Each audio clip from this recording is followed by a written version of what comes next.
and welcome to ILTV's Evening Update. I'm Aaron Porras here with the latest news from Israel.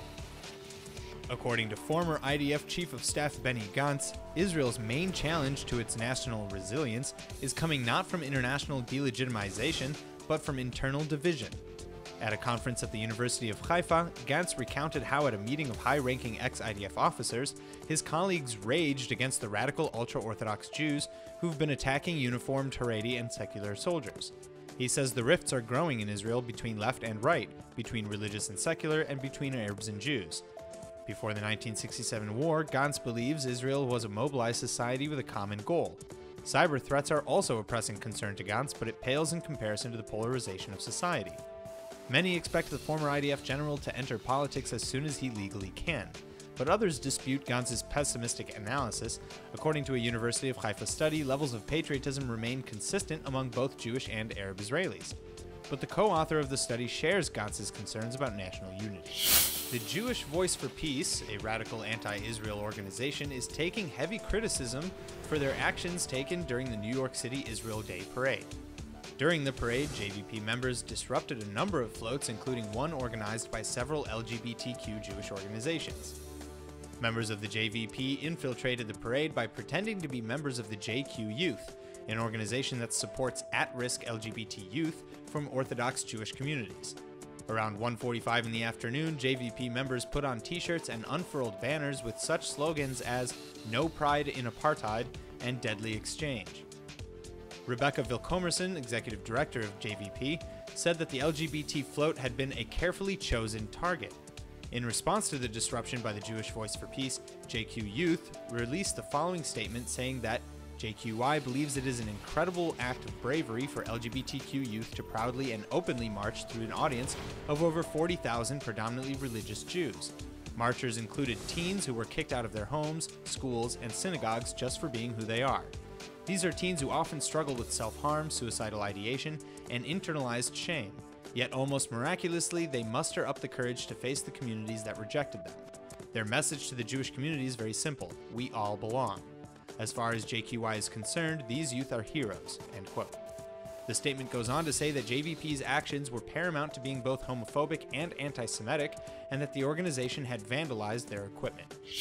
Firebrand Israeli Justice Minister Ayelet Shaked has been butting heads with the political left for years, and now she's calling for an investigation of Dini Zakharov, spokesman for breaking the silence.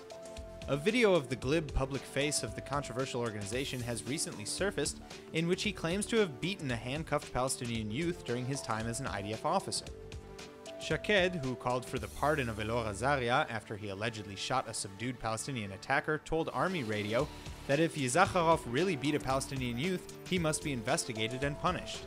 But she's not sure if his video confession is credible. If the incident is fictional, she's saying the state needs to say so clearly.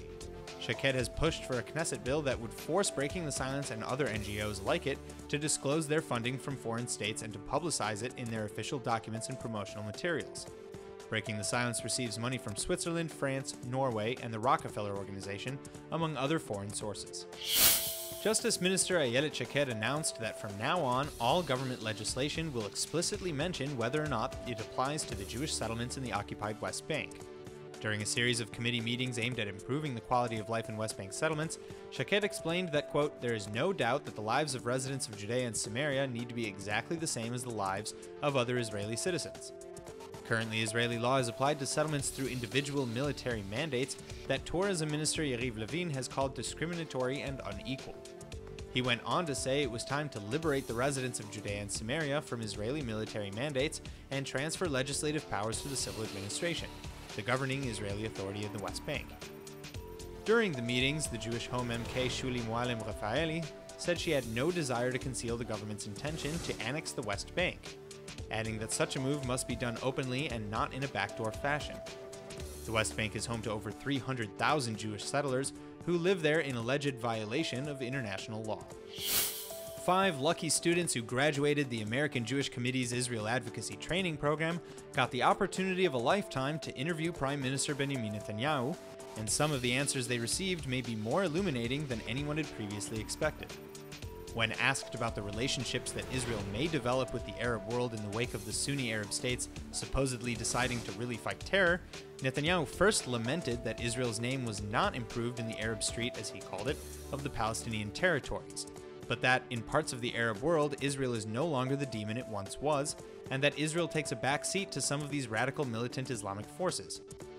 He even went as far as to say Israel was the Arab world's most indispensable party in the fight against radical forces like the Islamic State and Iran. After continuing to propose other potential partnerships in the region regarding water and agriculture and other natural resources, Netanyahu answered a few more questions and then finished with a simple piece of advice. Be leaders. Stand up there. Stand up for the truth. Stand up for Israel. Be proud.